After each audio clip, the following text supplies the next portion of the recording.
Here are 3 different positions to change up the pressure with the Pso-Back. And remember, you can use it either direction, small peaks on the bottom or wide peaks on the bottom. First, we have our chair completely straight up. And now I can move this up and down my back. I can explore with different positions in my arms.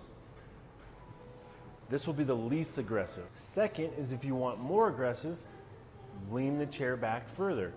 Now this is at 45-degree angles. Now I'm using more of my body weight. Now I can get more into my chest, more into the curvature of my spine. And third is I go completely flat. I work all the way up my spine, do some chest openers. Remember, put the wide peaks on the bottom or put the narrow peaks on the bottom. This will change up the feeling along the spine. And as a bonus, use the Pso-Back on the front. Narrow peaks at the top. This will help open up your front side, which will help open up the back side. If you're tight on the front, you're gonna be tight on the back. So massage those abs, breathe into it, relax.